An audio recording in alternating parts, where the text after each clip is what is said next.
Bonjour et bienvenue sur le plateau des 24 heures chrono de l'International. Nous sommes chez TV5 Monde et j'ai à mes côtés 4 invités. Nous allons parler tous ensemble de Montréal. À ce titre, je précise que ces 24 heures chrono de l'International sont un spécial Canada, ce qui veut dire que durant toutes les villes que nous allons traiter pendant ces 24 heures, vous pouvez suivre également des émissions qui ont été préenregistrées et puis d'autres qui sont en direct. Voilà. Donc, Solange, merci d'être avec nous. Vous êtes conseiller du commerce extérieur de la France. Oui. Vous êtes également associé avec Infranext Capital, qui est en fait une entreprise qui facilite l'installation, l'implantation des entreprises étrangères au Canada. Tout à fait. Et ancienne présidente de l'Occitane Canada. Oui. Rémi Paris, bonjour. Bonjour. Vous êtes directeur du marché des particuliers chez Desjardins. Absolument. Vous avez vécu à Montréal de 2009 à 2016. C'est exact. Et j'ai oublié de le dire, Solange, vous avez vécu au Canada et vous y vivez toujours depuis 1990. Vous avez été pendant 18 ans à Toronto, 6 ans à Montréal et 5 ans à Vancouver. Et vous êtes mariée d'ailleurs à un Canadien. Un Canadien de Vancouver. Voilà. Tout à fait. Marilène, merci d'être avec nous. Bonjour. Vous êtes fondatrice de Kennedy Garceau, qui n'est autre qu'un organisme qui aide les particuliers comme les entreprises à s'implanter là-bas. Surtout sur la partie ressources humaines et développement personnel. Voilà. Et Jean-Philippe Sora, vous êtes arrivé il y a 9 mois au Canada, vous êtes expert comptable, Oui. et vous avez développé là-bas la filiale du cabinet Massa, Sora et Guimont-Lavallée. C'est ça. À Tout à petite précision, Marilène, je ne l'ai pas dit, mais vous êtes native du Canada. Tout à fait. Voilà. Alors, j'ai envie qu'on commence cette émission en vous demandant à chacun 3 mots pour qualifier et définir Montréal. Solange. Je dirais plaisir de vivre, pas trop de stress et convivialité. Parfait. Rémi. Alors moi, je dirais que c'est une ville jeune. Il faut savoir qu'il y a 30% de la population qui a moins de 25 ans. C'est une ville universitaire puisque ça a été élu la meilleure ville universitaire en 2017 et ça a détrôné Paris, qui était la ville précédente. Et puis, je dirais que c'est aussi une ville très cosmopolite puisqu'on retrouve 1001 ethnies, origines, cultures qui se côtoient de manière très apaisée. Marilène.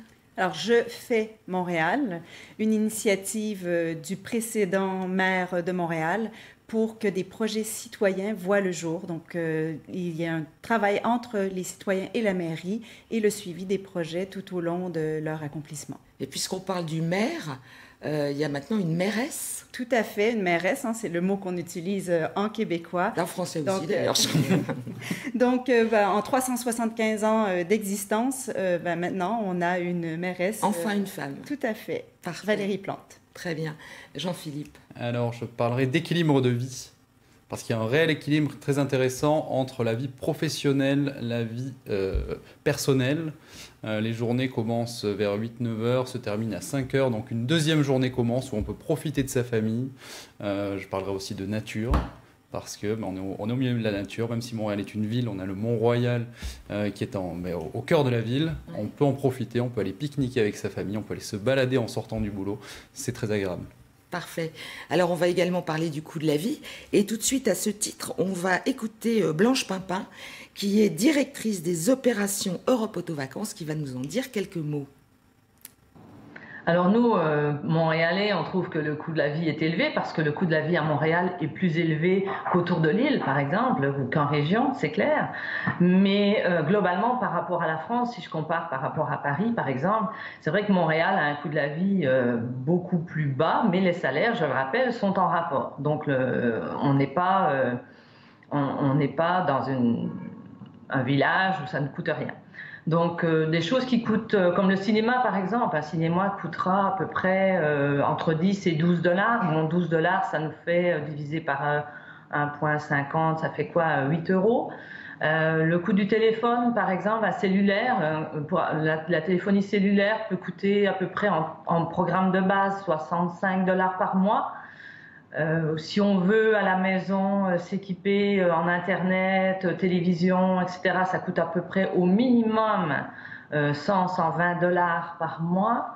On a le métro, par exemple. Un coup de billet de métro coûte à peu près 3 $ au passage. Et si on a une carte mensuelle, elle coûte à peu près 85 $ par mois. On peut avoir, bien entendu, des abonnements annuels également. Donc au niveau du transport en commun, qui est très, très développé à Montréal, c'est assez abordable. Alors Jean-Philippe, vous qui êtes présent là-bas depuis 9 mois, qu'est-ce que c'est votre ressenti? Alors non, effectivement, comme disait Blanche, Montréal n'est pas donné. C'est vrai que quand on arrive, au début on est habitué, on a des euros. Donc on a des économies en euros, on est avec nos salaires en euros. Les gens arrivent à Montréal, ils se disent « Ah mais super, c'est pas cher parce qu'on fait la conversion, sauf qu'à Montréal, on est payé en dollars. On ne vit pas en euros. » Donc effectivement, comme le disait Blanche Pimpin, il faut mettre en rapport le coût de la vie immobilier, transport, téléphonie, avec les salaires qui sont versés. Et effectivement, à ce moment-là, la vie n'est pas forcément donnée. Ce qui vous a le plus surpris, vous, en termes de coût de vie? L'alimentaire. Donc la restauration, on est sur des prix qui sont, je dirais, presque beaucoup plus élevés. Comment ça s'explique? Même quand on consomme, enfin je dirais pas local, mais quand on évite le camembert et la baguette? Alors quand on consomme local, on trouve à Montréal des marchés. Je pense au marché Jean Talon parce qu'il n'est pas très loin de chez moi.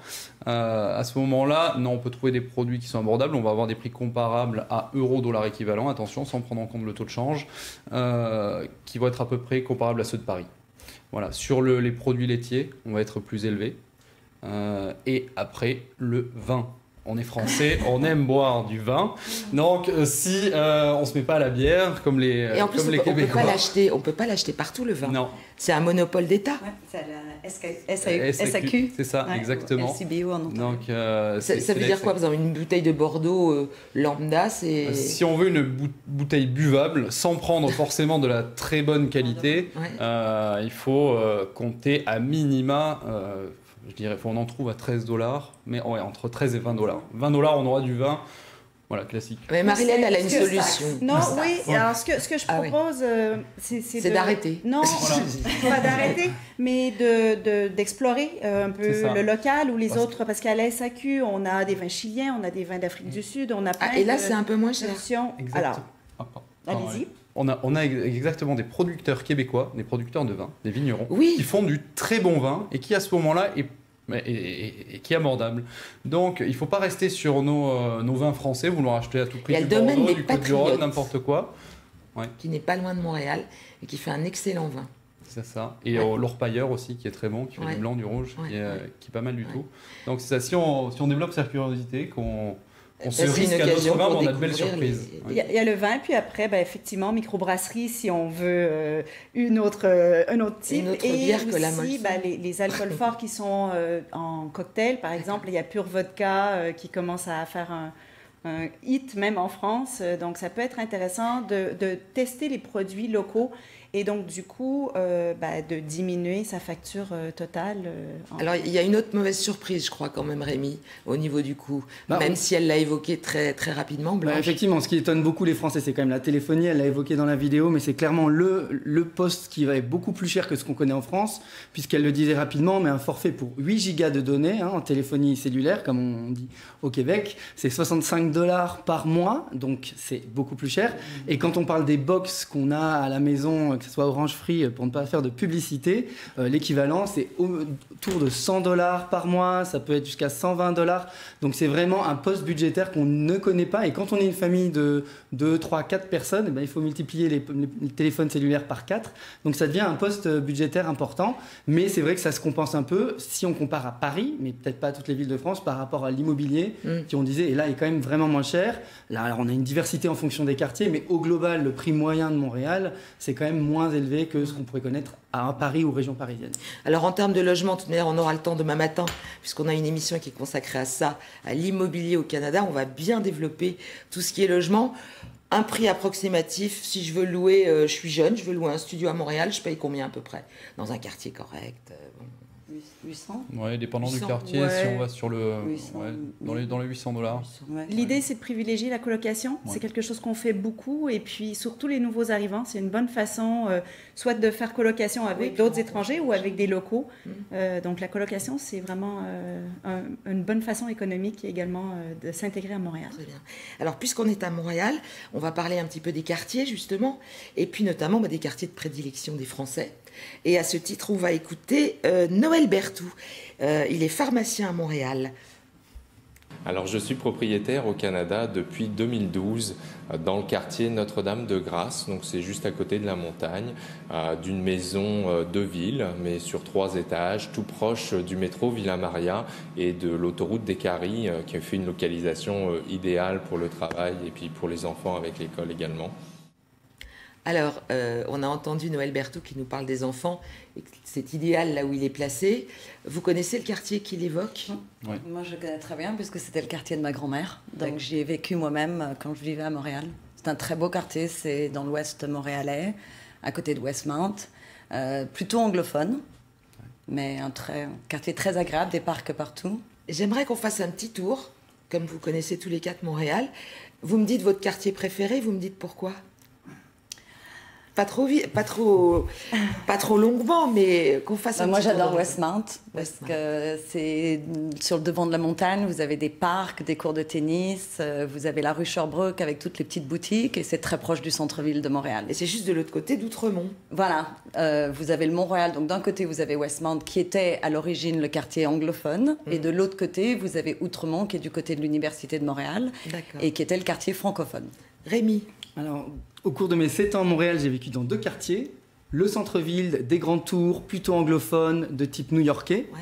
Et puis deuxième partie, Dans la rue Pile, tout ça là. rue Peel, métro Guy Concordia. Donc D'accord. c'était sympathique mais très intense en Très termes urbain. d'énergie. Et la deuxième partie de ma vie montréalaise, je l'ai passée près du plateau, comme beaucoup de Français, près du métro Sherbrooke et du parc La Fontaine. C'est un quartier qui est très différent, plus calme, plus serein, plus naturel, puisqu'on a cet énorme parc La Fontaine qui fait patinoire l'hiver et aire de pique-nique l'été. Donc c'est 2 quartiers très différents. J'ai aimé les deux, mais ma préférence irait quand même aux côtés du plateau. D'accord. Marilène. Alors moi, je vais évoquer 2 quartiers qui sont peut-être intéressants une fois qu'on connaît la ville et qu'on a réussi à se faire ses repères. Moi, je suis native de Saint-Lambert, sur la rive sud. Alors, c'est proche de Montréal et c'est sur la rive sud. C'est accessible. C'est une banlieue. C'est une banlieue, tout à fait, avec un train de banlieue pour aller à Montréal. Et là, on est plutôt vers les cantons de l'Est pour aller faire du ski et tout. Et juste avant de quitter Montréal, il y a 20 ans, j'habitais plutôt à l'île des Sœurs. L'avantage de l'île des Sœurs, c'est à côté du centre-ville, alors en bus, hyper facile, en voiture également. On va parler Et du puis, trafic il y a routier, il y a tout un circuit autour de l'île où on se pense complètement en nature. Il y a même un spa avec un lac qui est superbe. Donc moi, j'aime bien l'île des Sœurs, mais plutôt en deuxième temps, pas pour s'y intégrer en arrivant. Jean-Philippe, qu'est-ce que vous avez choisi alors pour vous? Alors, je suis arrivé avec mon épouse et mon bébé. On est Au on mois de s'est installé- juillet, vous êtes Ouais, arrivé. Au mois de juillet, on s'est installé au Vieux-Port. C'est superbe, c'est très Ah, beau, c'est beau. mais peut-être pas très dynamique avec un enfant. Enfin, c'est magnifique, mais c'est plus un musée à ciel ouvert. Et après, on est parti comme tous les Français, comme beaucoup de Français sur le plateau. Et effectivement, là on s'y plaît beaucoup. Donc, comme tu disais tout à l'heure, des parcs, le parc La Fontaine notamment, sur lequel on peut pique-niquer. En hiver, une patinoire, beaucoup de petits commerces, c'est très agréable. Alors justement, j'aimerais qu'on parle assez vite du trafic routier. Alors moi, je suis allée parfois à Montréal, j'ai trouvé que c'était souvent très encombré, qu'il y avait des travaux partout. Est-ce que c'est comme ça tout le temps? Est-ce que j'ai Oui. pas eu de chance? Oui. Est-ce que vraiment faut prendre son mal en passant? Alors, ça fait des années que c'est comme ça, particulièrement l'été. Il y a les fameux cônes oranges qu'on voit partout. Ça fait partie, un peu ironie, mais c'est vrai. Même moi qui retourne à tous les étés, des fois, on ne sait plus par où passer parce Oui. qu'il y a des cônes oranges. On a vu. Après, il faut parler du nouveau projet REM, le Réseau Express Montréal, qui permettra... C'est leur notre grand Paris, Montréal. Grand Montréal. En 2021, 67 km, 20 minutes du centre-ville à l'aéroport. Moins d'embouteillage alors. On l'espère, mais après la construction. Et sinon, quand on doit se déplacer, vous vous déplacez comment à Montréal? En voiture, parce que mon cabinet est sur la rive sud, à Brossard. Donc justement, le REM sera très utile parce qu'il y aura un arrêt à Brossard. Il va désenclaver aussi les ponts, notamment le pont Champlain qui est en reconstruction. Donc non, je me déplace en voiture majoritairement, mais mon épouse qui travaille dans Montréal, elle se déplace en métro sans aucun problème. Rémi? Alors à l'époque, j'étais à la fois en métro et puis aussi en Bixi, qui est le système de vélo partagé. C'est le Vélib montréalais, pour une contraction de bike et taxi, Bixi. Et donc c'est très pratique effectivement. Et quand on vit et travaille en centre-ville, on peut aussi utiliser les moyens alternatifs. Mais je rebondis sur ce que tu disais, effectivement. Il y a beaucoup de travaux et les ponts sont à éviter, c'est des points de congestion. Donc effectivement, quand on travaille centre-ville, c'est bien de vivre en centre-ville. Et quand on vit rive sud, on peut préférer vivre rive sud pour éviter ce point de congestion et gagner du temps dans les transports le matin. On va faire une pause et puis après on va se retrouver. Et j'aimerais bien qu'on parle du climat et puis de la sécurité parce que c'est un des atouts de Montréal. On se retrouve tout de suite.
Alors nous sommes de retour sur le plateau des 24 heures chrono durant cette émission consacrée à Montréal. J'ai à mes côtés Solange Straume, CCE et ancienne présidente de l'Occitane au Canada. Oui. Rémi Paris Desjardins, Marilène Garceau, Kennedy Garceau et Jean-Philippe Sora, le cabinet d'expertise comptable Massa, Sora et Guimond Lavallée. Comme on avait commencé tout à l'heure à en parler, on parlait de trafic routier, parlons un peu de sécurité. Parlons notamment de votre femme qui prend le métro justement pour se déplacer. Aucun problème. Vraiment, Montréal est une ville très sûre. Aucun problème, elle n'a jamais été embêtée. J'ai pas peur quand elle rentre le soir. Non, c'est très sûr. Il m'est arrivé de laisser ma voiture plusieurs fois ouverte la nuit, il s'est jamais rien passé avec les affaires de mon bébé, la poussette, des choses comme ça. Et c'est une histoire de mentalité, pas tellement de présence policière. Oui, je pense que c'est une mentalité. Après, Montréal n'est plus ce que ça était, ce que c'était avant. Il y a 40 ans, vous laissiez vos portes de maison ouvertes toute la journée pendant que vous alliez au bureau. C'est plus comme ça maintenant. Mais par rapport à ça, bon, heureusement personne ne sait où j'habite, mais j'ai une porte vitrée dans ma chambre et on peut y accéder depuis la rue. Elle n'est jamais fermée à clé. Et pour l'instant, c'est pas fait cambrioler. Espérons que ça n'arrivera pas. Donc, vous pouvez par contre avoir une amende, donc un PV, mais on dit amende au Canada. Si vos portes de voiture sont pas verrouillées et qu'un agent passe, vous pouvez. Et si on ne traverse pas sur les clous, sur les clous, oui. Ça, faut le savoir. Oui, ça, on peut avoir une amende de passant indiscipliné français en général. Donc, pour renforcer sur le point de la sécurité, il faut savoir qu'il y a un programme à Montréal. Quand vous prenez le bus, quand une femme prend le bus tard, et qu'il est plus pratique pour elle de descendre entre deux arrêts, elle peut demander au chauffeur et il doit s'arrêter entre les deux arrêts pour être plus proche de chez elle et qu'elle ait moins à marcher dans les rues. Donc c'est courtois et c'est vraiment dans les mœurs. Alors ça ne veut pas dire que c'est une ville peu sécuritaire, mais c'est le genre de petits arrangements qui sont mis en place pour les élèves. Le voisinage. Je vais faire une transition hasardeuse, mais c'est peut-être quand il fait froid l'hiver. Oui, c'est vrai. Parce que, ça c'est vrai, parce que si on parle de météo, effectivement, on le sait tous que Montréal est froid. En termes de statistiques, si on regarde en moyenne, les températures ne sont pas tellement différentes. En moyenne, on a 8 à l'année longue, comme on dit en québécois, à Montréal, et 12 à Paris. En revanche, chez l'hiver, que le bas blesse. L'été, les maximums sont à peu près les mêmes, mais en hiver, on descend à moins 15 thermomètres, et ça peut aller à moins 20, moins 30 ressentis, et alors qu'à Paris, on le sait, on est autour des 3 degrés. Sauf cet hiver, on a un petit Sauf peu cet souffert. hiver. Donc c'est vrai que le plus intriguant, le plus surprenant pour un Français, c'est l'hiver. Mais comme on le dit souvent, l'hiver, il suffit de s'habiller avec la technique dite de l'oignon, où il vaut mieux cumuler plusieurs couches de vêtements plutôt qu'acheter une énorme doudoune dont on ne sait pas quoi faire quand on se retrouve dans le métro. Et les dans un Canadiens restaurant. disent on doit rentrer dans l'hiver. C'est-à-dire, il ne faut pas laisser l'hiver, vous rentrez dedans, mais il faut rentrer dans l'hiver. Moi, inversement, quand je suis ici en France et quand j'ai un peu froid, on me dit « mais tu peux pas être frileuse, t'es canadienne ». Eh bien, l'humidité ici rentre dans mes os et me rend beaucoup plus inconfortable. Donc, je prends le même manteau que je porte à -5 au Canada, je le porte ici à 2 degrés et j'ai froid. Vous vous adaptez, Jean-Philippe? Complètement, parce qu'effectivement, c'est beaucoup moins humide. C'est votre premier hiver, là. Oui. Bon, là c'est le premier hiver, mais bon, qui touche à sa fin. Pas trop, non? En avril, on ne découvre pas de fil. C'est en mai que c'est l'hiver. Il touche à sa fin, ouais, c'est sûr. Il nous reste un mois ou deux, là, mais on en a fait plus de la moitié, parce qu'il a commencé assez tôt. C'est un froid sec. Donc effectivement, on a beaucoup moins froid. Ouais. Et surtout, il ne faut pas avoir peur de l'hiver.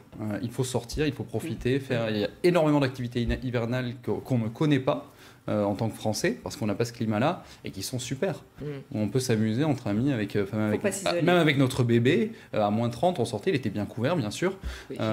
Mais on sortait, ça ne nous empêchait pas de continuer notre vie classique. D'accord. Bon, donc, démarche d'installation. Alors, puisqu'on parle des petits-enfants, en termes de scolarisation, il existe, vous m'avez dit Solange, des écoles publiques qui sont donc gratuites. Non, ça, je vous parlais de Toronto.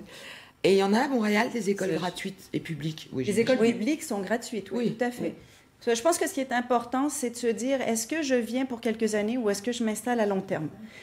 Quel statut d'immigration j'ai pour savoir si je mets mes enfants, si je peux mettre mes enfants dans le système anglophone. Des fois, il y a des personnes qui veulent profiter de l'arrivée pour mettre les enfants dans le système anglophone. Il est certain que si on pense qu'on va repartir vers un autre pays et tout, le système français ou international peut être bénéfique. Mais vous le voyez, j'ai réussi, moi, à faire une partie de ma carrière au Canada et puis en France. Le système scolaire montréalais est très, très bon et offre parfois des solutions alternatives pour ceux qui ont des modes d'apprentissage différents. D'accord. On a besoin d'ouvrir un compte en banque quand on arrive au Canada et plus spécifiquement à Montréal, puisqu'on est sur cette émission. Oui, alors il faut savoir quand même qu'au global, les démarches administratives au Canada en général, à Montréal en particulier, sont beaucoup plus simples que ce qu'on peut connaître en France. Donc il faut savoir qu'on peut anticiper quand même des choses avant de partir, puisqu'on peut ouvrir son compte à distance avec certaines institutions. Ce que vous avez fait ? Non, je l'ai ouvert en arrivant, mais c'est c'est très rapide. C'est très rapide, même si vous arrivez sur place, vous pouvez le faire sur place. On peut aussi s'inscrire, si on y a droit, à la Régie d'assurance maladie du Québec. On peut convertir son permis français en permis québécois de manière très simple aussi. Donc tout est facilité. Et par contre, effectivement, on incite quand même les gens à préparer avant de partir, à éventuellement collecter les relevés de notes qu'ils avaient en France, parce que ça peut servir pour convertir son diplôme français en diplôme québécois. On peut aussi garder son historique d'assurance qui pourra permettre de bénéficier de remises dans certaines compagnies. On peut aussi garder tous ces documents effectivement officiels avant de partir, puisqu'il est plus facile de les collecter quand on est en France qu'une fois sur place. Ouais, mais au global, il faut retenir, c'est que il est assez simple de faire ces démarches. La première, on le dit assez, mais la première, quand on arrive, c'est récupérer son numéro d'assurance sociale. C'est le fameux NSA NAS, qui est dans tous les points de service Canada. NSA, c'est autre chose. Marie-Hélène, le conjoint. Alors, est-ce que votre femme travaille, Jean ? Oui. Ah, donc, elle a trouvé un job là-bas ? Elle a trouvé très rapidement. Ah, ouais. Alors, Marie-Hélène. Le conjoint, il faut s'en occuper. Et moi, je dis souvent, projet commun, projet chacun.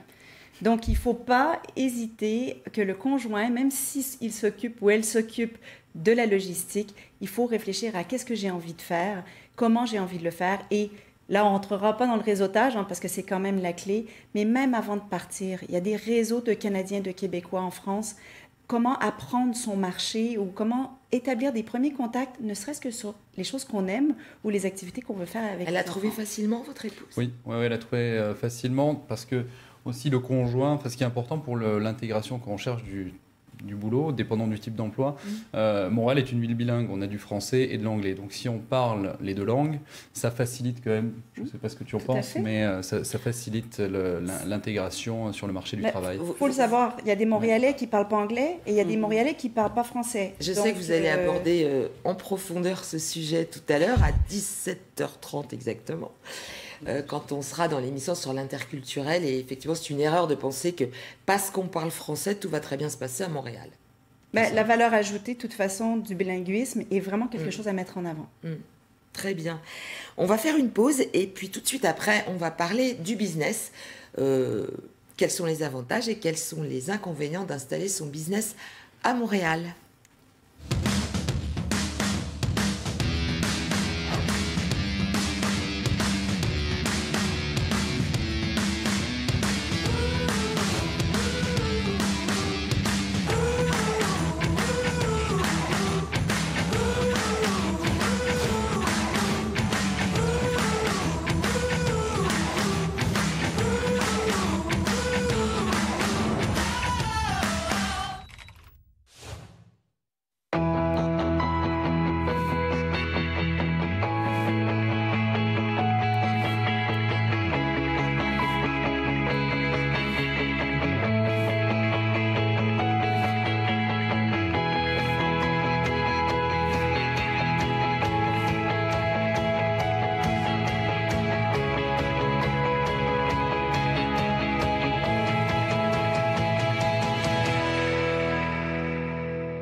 Nous sommes donc de retour sur le plateau de l'émission consacrée à Montréal dans le cadre des 24 heures chrono de l'International.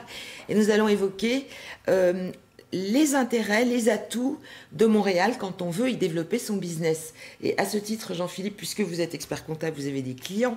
J'imagine que vous avez pas mal de clients français. Oui. Et quelle est leur typologie plutôt ? Alors on a de tout. Bon, nous, on est un cabinet généraliste. On fait spécialisé sur les problématiques des Français, entreprises et particuliers qui s'installent au Canada ou qui sont déjà présents et qui ont besoin de nos conseils. Donc là, on fait du particulier, qui a des revenus français, canadiens ou du patrimoine en France. Et pour les entreprises, généralement, ce sont des filiales d'entreprises françaises.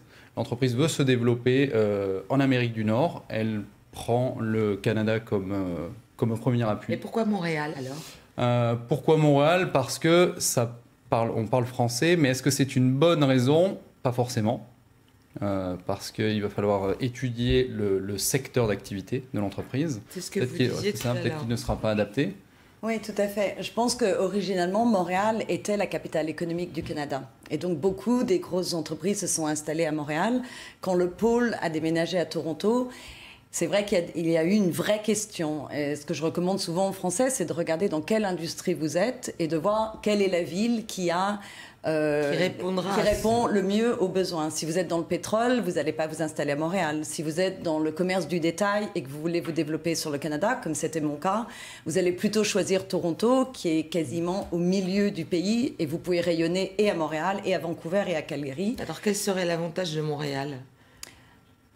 Parce que finalement, là, on ne l'a pas évoqué. Montréal, c'est vrai que quand moi, j'ai décidé de déménager notre entreprise, on était à la base sur Vancouver. Et donc, l'Occitane en France m'a demandé de me rapprocher de la côte Est.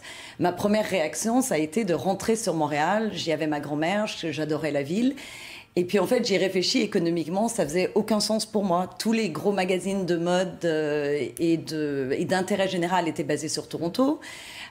Toronto était la capitale financière, donc on avait toutes les levées de fonds, les bons financements. Et donc, à la dernière minute, on a déménagé à Toronto, ce qui a été une très bonne décision pour nous, puisqu'on avait des boutiques et à Calgary et à Vancouver et sur la côte Est. Mais là, il faut qu'on parle de Montréal. Oui, alors Montréal est une ville très dynamique.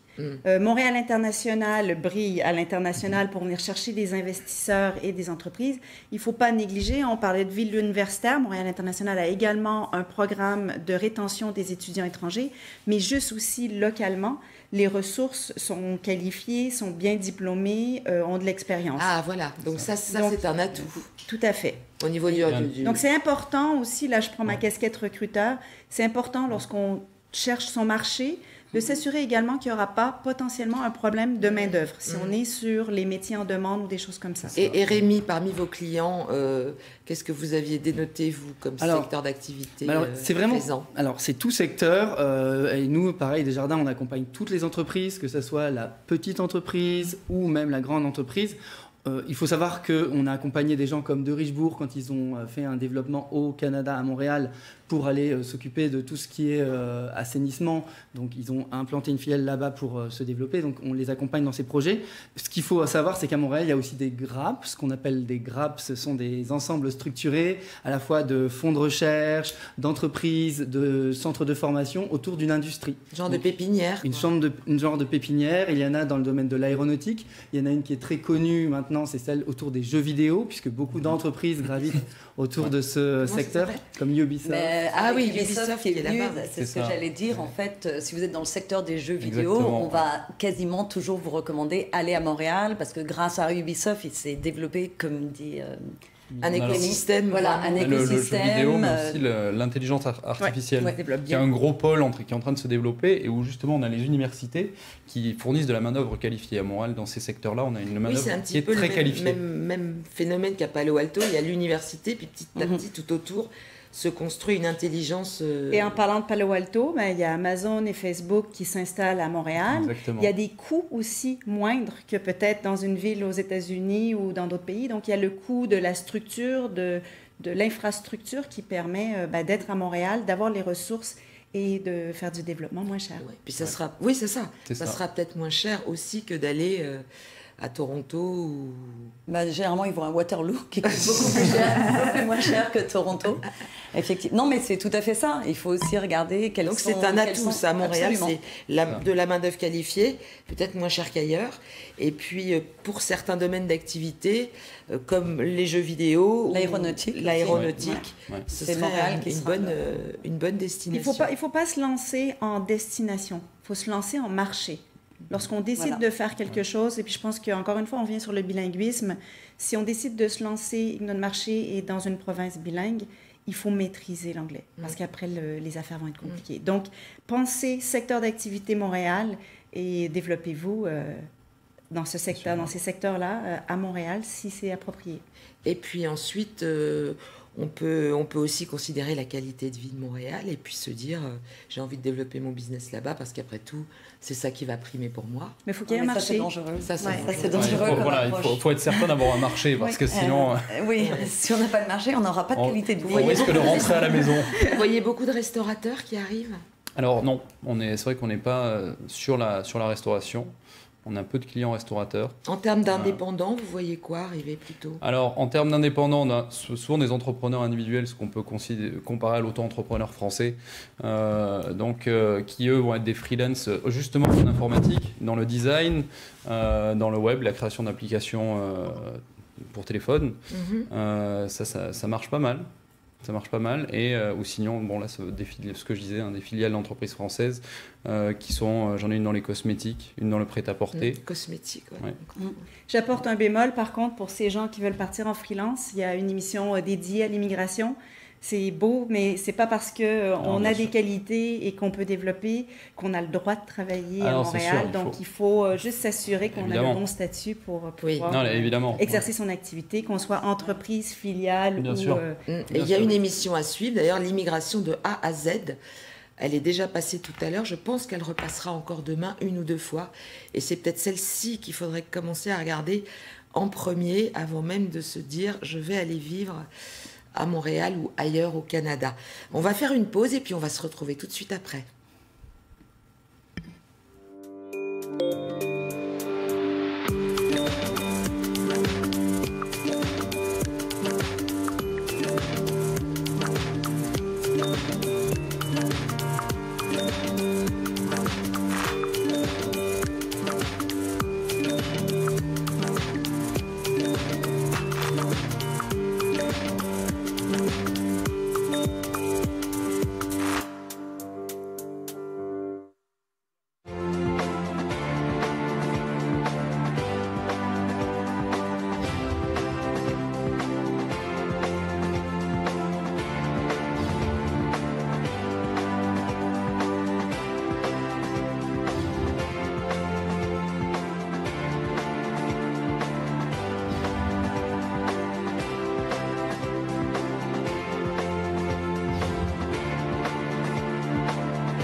Nous voici sur le dernier plateau de notre émission consacrée à Montréal. Alors, une émission que j'aimerais qu'on termine en vous laissant la parole à tous les quatre, l'un après l'autre. J'aimerais que vous donniez à ces gens qui nous regardent et qui ont peut-être envie de partir vivre à Montréal un conseil. Alors, se préparer. Se préparer d'un point de vue personnel, parce que l'expatriation, c'est beau, on a trouvé un boulot à Montréal, c'est bien, on est très content, c'est l'aventure, mais c'est pas si facile que ça. Et aussi, je rebondis sur ce que disait Rémi tout à l'heure, préparer des documents. Parce que quand on arrive à Montréal, ou au Canada en général, en tant que résident permanent, on doit, à l'arrivée, déposer une déclaration de patrimoine. Donc si on a un patrimoine français, il faut avoir les évaluations de son patrimoine français. On arrive et là, on peut déposer notre déclaration. Parce que ça servira, si on rentre en France, à faire ce qu'ils appellent une disposition réputée de ces biens et une plus-value sera calculée, même si les biens n'ont jamais été vendus. C'est l'expert comptable qui parle. Sera à payer. Là, c'est l'expert comptable qui parle, mais c'est important parce que sinon, on se retrouve avec des personnes qui sont là, qui n'étaient pas au courant de ce point-là. Et bon, pour faire une évaluation à distance, c'est pas évident. On demande à la famille de nous aider, d'aller trouver des experts. Donc, autant la faire avant de partir. Donc, on le fait avant et on est tranquille. On part avec des documents en poche, voilà. Très bien. Marilène. Alors, le mot préparer, c'est mon mot préféré oui, parce que nous, on est en amont du départ et on prépare sur tous les volets. Mais moi, je mettrais l'emphase sur le fait de préparer sa façon de se présenter. Parce qu'on n'est pas issu de ces diplômes, on n'est pas la théorie de tout ce qu'on est capable de faire, on a exécuté des projets, on a fait avancer. Donc, il faut se présenter de façon pragmatique et dire, voilà. Et ça, c'est culturel. C'est très culturel, mais ça se prépare dès le départ, avant de partir, qu'on soit salarié, qu'on soit chef d'entreprise ou qu'on soit conjoint, tout le monde a besoin de comprendre et surtout d'être à l'écoute. Parce que c'est beau parler de soi, mais il faut aussi observer et écouter ce qui se passe dans la communauté. Donc ça, c'est plutôt un conseil d'ordre culturel. Hein. Si vous voulez vous préparer, consultez-nous. Rémi, ouvrir son compte avant de... Alors, effectivement, j'allais le dire, en tant qu'expert financier, je conseille quand même d'ouvrir le compte à distance avant de partir. Donc chez nous, c'est simple, sur notre site desjardins.com/ouvrir compte, avec un questionnaire rapide, on peut ouvrir le compte, ce qui permet surtout d'avoir ses références bancaires avant le départ, de transférer ses fonds et donc de pouvoir avoir les moyens de paiement dès son arrivée. Combien on va devoir mettre sur son compte? Alors, il n'y a pas de montant minimum, on peut ouvrir un compte et le laisser vide le temps d'arriver, mais c'est vrai que l'intérêt de l'ouvrir à distance, c'est notamment de pouvoir envoyer des fonds avant son arrivée. Et on aura tout de suite sa carte. Et on aura sa carte de débit immédiatement dès son arrivée, et on pourra après commander sa carte de crédit. On en parlera, je crois, dans une autre émission. Mais ça serait mon premier conseil en tant que banquier. Mon deuxième conseil, ça serait quand même, pour rebondir un peu, en termes d'attitude, oublier un peu le côté français qui a tout vu, qui sait tout, un peu arrogant, parce que au Canada, il faut effectivement être ouvert à l'écoute et c'est peut-être là le biais culturel qui peut nous jouer des tours quand on arrive à Montréal. Très bien. Solange, vous aurez le mot de la fin, Solange.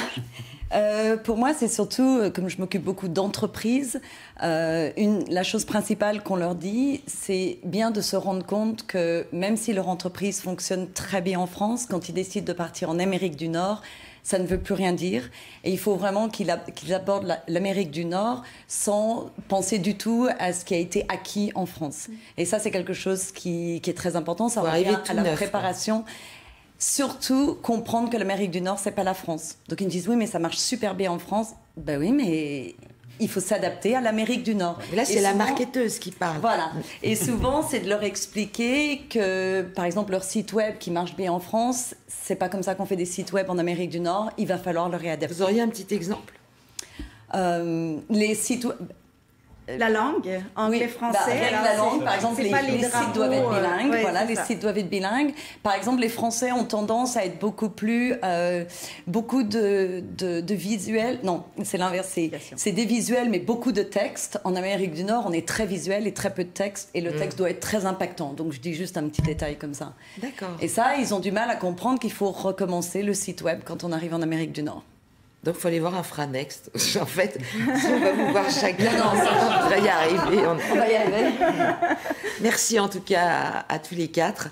Nous allons nous quitter. Et puis, tout de suite, à suivre, à 17h, une autre émission, un spécial Canada, entièrement dédié, on va dire, à l'argent, puisqu'on va parler de coût de la vie, on va parler de fiscalité, on va parler d'obtention de crédit. Et tout de suite après, une émission qui, elle, va être consacrée à l'interculturel au Canada, les codes dans les affaires, au quotidien, à faire, à ne pas faire, à ne pas dire, voire à se taire. Merci beaucoup de nous avoir suivis et à très bientôt.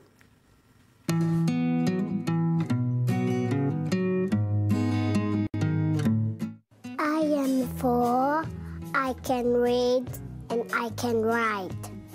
C'est 4 ans, je sais lire et je sais écrire.